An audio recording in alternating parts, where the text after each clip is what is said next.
Greetings and welcome back, carnivores, to Carnivore Confidential. I'm Dougie the Butcher.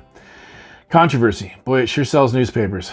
It makes and breaks careers, it makes headlines, and the meat business is not without its fair share of controversy from time to time, whether it's an outbreak of mad cow disease at a plant in Alberta or somewhere in the States, to an outbreak of listeriosis or listeria in a plant here in Ontario not too long ago.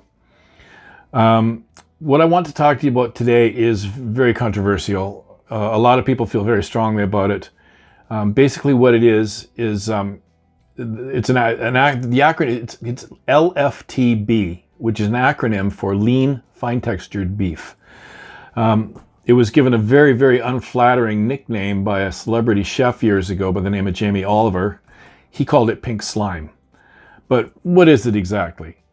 It's a process whereby every usable scrap of meat is recovered from every carcass that's processed in a slaughterhouse.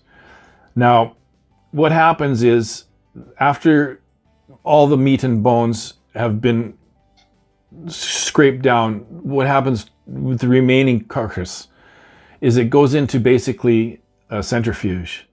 And the centrifuge spins it at a high rate, where every particle of meat is separated from the bone. If you've ever seen a package of hot dogs or a package of bologna, and in fine print you see mechanically separated beef and or pork and or chicken, that's what it refers to. Now, the resulting byproduct of this centrifuge kind of resembles pink toothpaste, where this is where Jamie Oliver gave it the very unflattering name of pink slime. It's recovered meat scraps from the carcass, and this process makes it possible to recover every single particle of meat from those rendered carcasses. Now, profit margins are such that in the meat business they're very slim, believe it or not. And if this method of recovery wasn't employed, then that would result in an increased price per head of cattle and a usage of cattle far beyond what is being used today. So in the interest of not wasting anything, this lean, fine-textured beef is a byproduct of rendering these carcasses. Now, advanced meat recovery systems like this do not include the use of nervous tissue, spinal cord, brains, that sort of thing, just because of the ongoing concern about BSE, or mad cow disease. Now, meat used in this recovery process is usually designated for meatballs, meatloaf, I hate to say it, but taco meat. Hey, I love Taco Bell. Call me Taco Bell.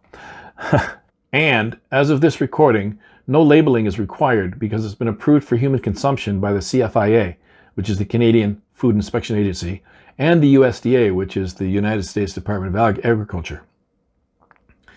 They've said it's safe to use. I believe it. I know a lot of people don't.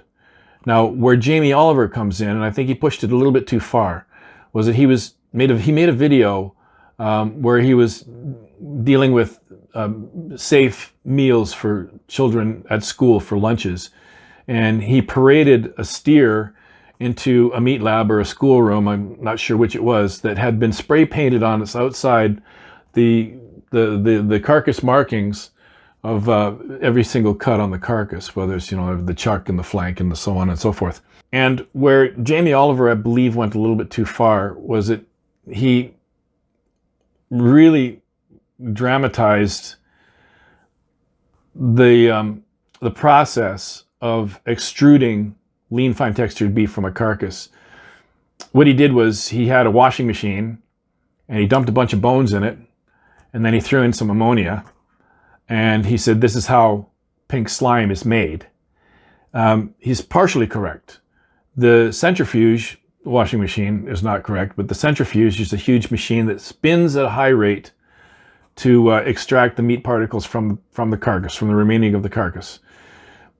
Where he was wrong was ammonium hydroxide is used in a gas form to eliminate bacteria. Now, LFTB, or lean fine textured beef, pink slime if you really must call it that, is a really high protein filler that's never used on its own.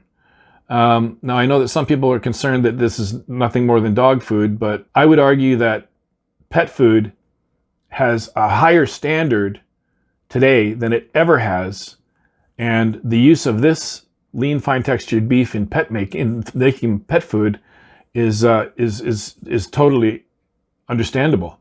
Social media blew this up. When they got a hold of Jamie Oliver's story, social media blew this up way out of proportion and basically said that it was LFTB was nothing more than a byproduct that was destined for the making of pet food. That, in essence, is true. It is used to make pet food as well, but it is that for that very reason. It's because it's a high quality protein. Okay, so statistically, the recovery of LFTB, lean fine textured beef, from every carcass results in about a 10 to 15% recovery of meat that would have otherwise been lost.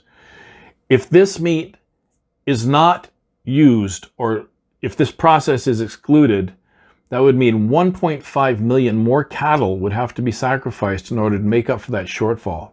To make up for that shortfall, which will increase the cost per pound between 10 to 15 cents per pound. If you're talking about millions of pounds of meat, that is a substantial amount of money.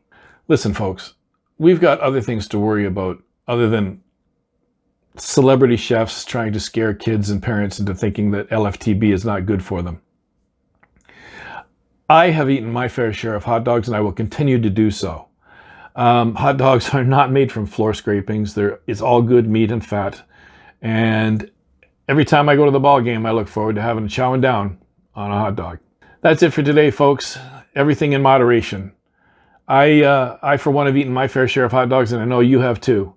I love hot dogs. Hot dogs are not garbage. They're not made from floor scrapings. They're made from all good beef, pork, fat, chicken, everything, but not floor scraps. Next time I go to a ball game, I'm sure to have a hot dog because it's just like a rite of passage. So stay tuned, folks, for more next Thursday. I upload a video every Thursday, and if you like what you see, please come on back for more next Thursday.